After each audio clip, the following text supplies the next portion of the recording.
I don't review a ton of animated films here, but I saw Flow and I honestly just felt compelled to talk about it.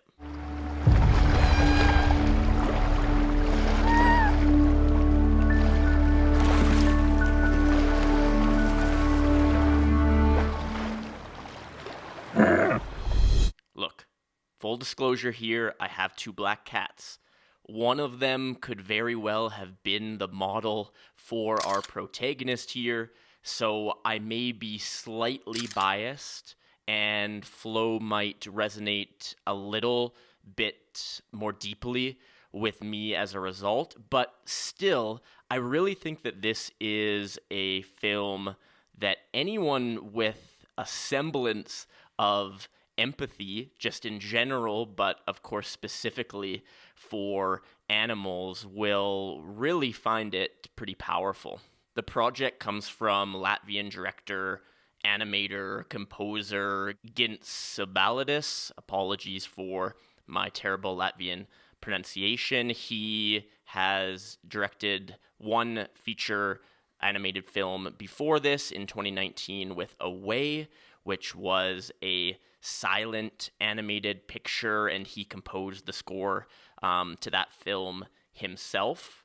In Flow, we also have no dialogue, although we do have very accurate vocalizations from our animal characters. This project played at Cannes in the uncertain regard category.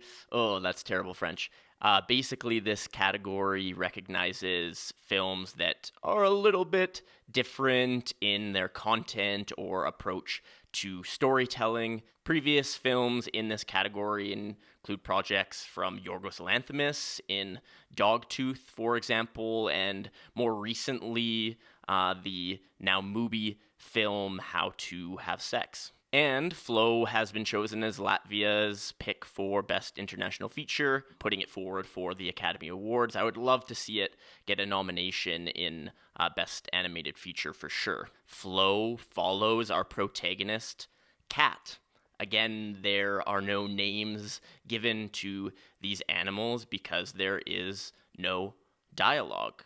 The film is really powered by its tremendous visual language. We follow Cat as a solitary, isolated creature who is forced, initially against their will, to join together with some other animals in order to survive this great flood.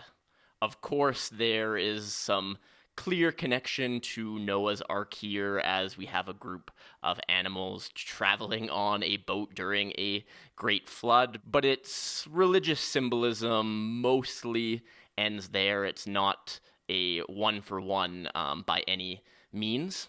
And as I mentioned, with no dialogue here, it leads to a few things occurring.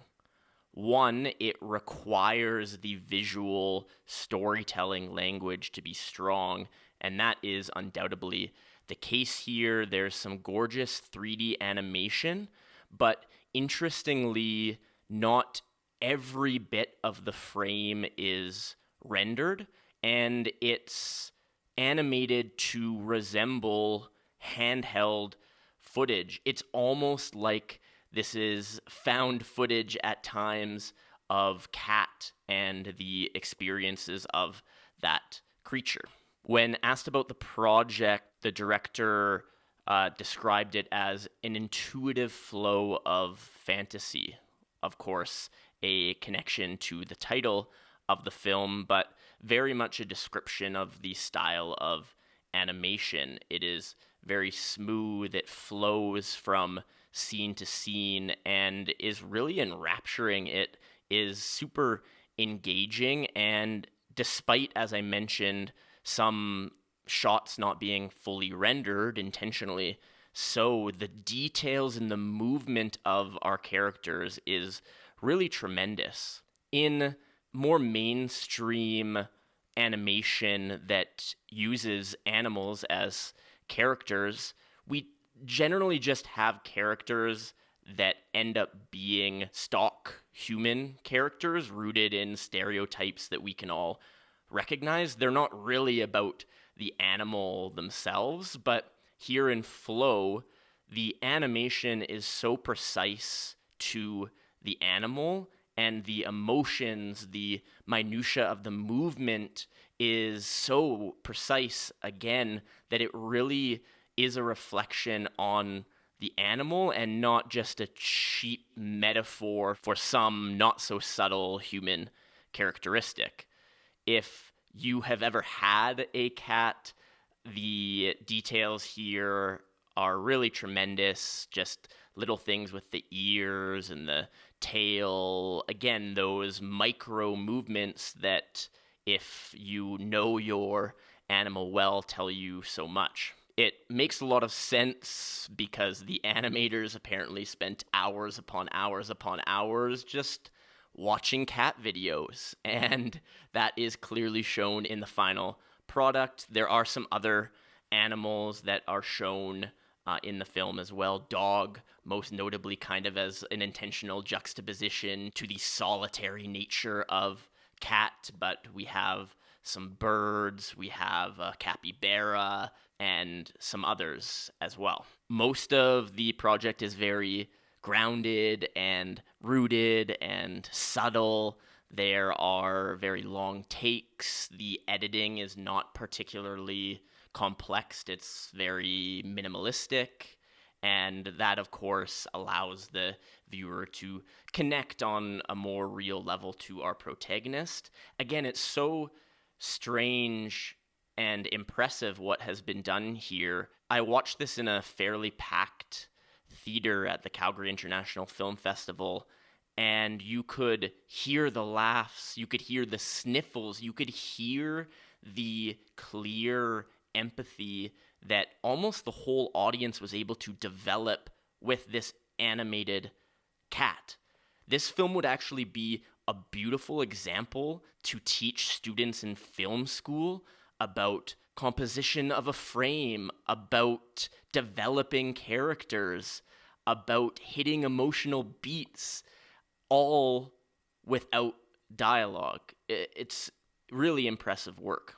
There is one scene where we veer into the surreal, which is more aligned with the director's 2019 film Away. And I won't go into any spoilers there. I think the meaning of the scene could be interpreted in a few different ways. I have my perspective, but it is a beautiful moment in a film that is otherwise quite raw and grounded in reality.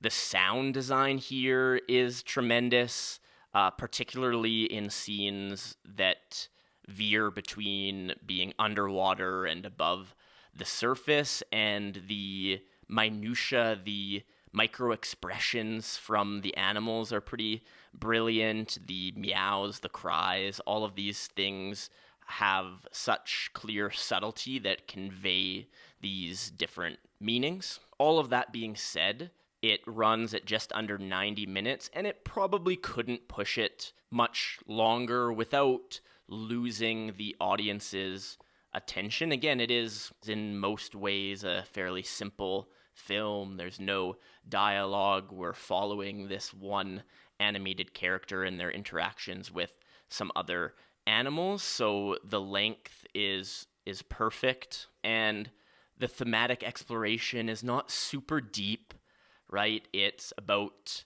friendship. It's about this balance between independence and kind of relying on others. It's, as the title suggests, kind of going with the flow and not forcing yourself on this world. It's about our interactions with nature. Nothing particularly new, and I don't think that that's the main purpose of the film. It really is just a beautiful project that leaves you no choice but to really empathize with this animated character. At the end of the day, this is just one of those small films that I hope gets seen by more and more people, because it really is something special in this animated space. If you like this video, then, well, like it and comment and subscribe. And yeah, all those things are very nice of you to do, and they help me out. So yeah, watch the next one too, and I'll see you there. Cheers.